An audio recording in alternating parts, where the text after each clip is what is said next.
Operation सिंदूर के जरिए भारत ने पाकिस्तान को वो जख्म दिए जिन्हें भरने में लंबा वक्त लगेगा। ऑपरेशन सिंदूर के तहत भारतीय सेना ने 100 से ज्यादा आतंकियों को जहन्नुम भेजने के साथ ही 9 आतंकी अड्डों, पाकिस्तान के सैन्य बुनियादी ढांचों को राख में तब्दील कर दिया।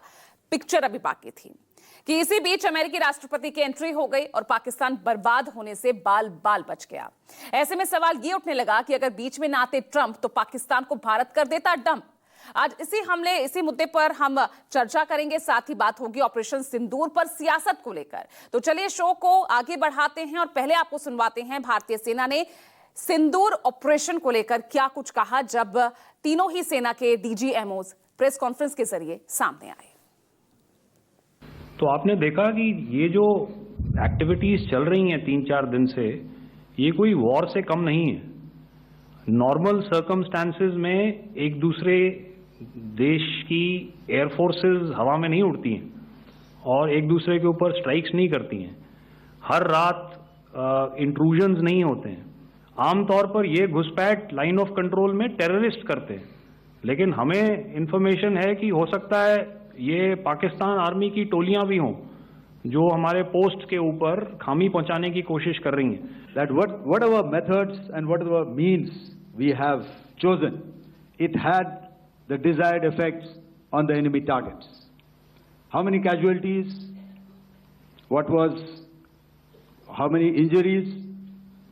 Well, to start with, our aim was not to inflict casualties, but in case there have been, it is for them to count.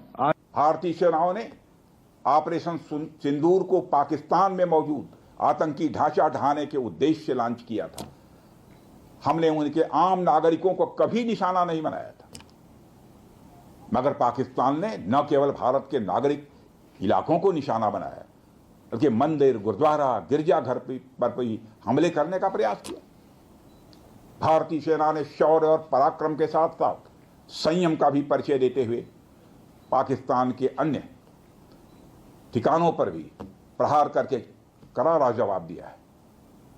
हमने केवल सीमा से सटे सैन्य ठिकानों पर ही नहीं कार्रवाई की, बल्कि भारत की सेनाओं की धमक उस रावलपिंडी तक सुनी गई जहां पाकिस्तानी फौज का हेडक्वार्टर मौजूद है। घोषणा है वो अमेरिकी राष्ट्रपति ने करी। ये शायद पहली बार हुआ है कि इस प्रकार की सीज फायर की घोषणा सोशल मीडिया के माध्यम से अमेरिका के राष्ट्रपति करते हैं। और जो उन्होंने अपने सोशल पोस्ट पर लिखा है उस पर भी हमको ध्यान देना चाहिए। करती आई है कि हम लोगों को पार्लियामेंट का एक विशेष सत्र बुलाना चाहिए।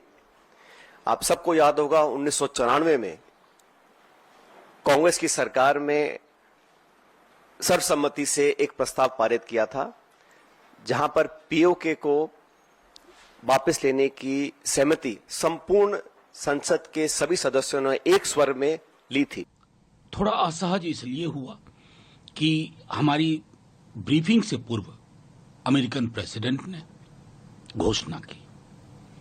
ये शिमला समझौते के तहत भी ये कतई उचित नहीं था, लेकिन एक मध्यस्थ जो अपने आप को सेल्फ डिक्लेयर्ड सरपंच समझते हैं पूरी दुनिया के, उनके बयानात मैं समझता हूं कि हमारे जैसे विशाल लोकतांत्रिक देश के लिए उचित नहीं कि हमारी सरकार की ओर से सख्त प्रतिकार इसका होना चाहिए।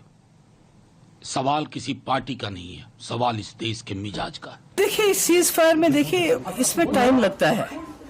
जब दो मुल्क की फौजें आपस में एक दूसरे के साथ आई टू आई बॉल कांटेक्ट में हो तो डी एस्केलेट करने में थोड़ा टाइम लगता है। उसमें सब्र करना चाहिए कि हमें वो जंगजू नहीं बनना चाहिए जो हर वक्त तैयार हो जंग लड़ने के लिए, क्योंकि जब जंग लड़ी जाती है तो नतीजा ये होता है लोग घर से बेघर हो जाते हैं, लोग मारे जाते हैं, बच्चे मारे जाते हैं, यतीम हो जाते हैं, अस्पताल हमारे भर जाते हैं। तो जंग किसी चीज का इलाज नहीं। मुझे लगता है हमें सब्र रखना चाहिए।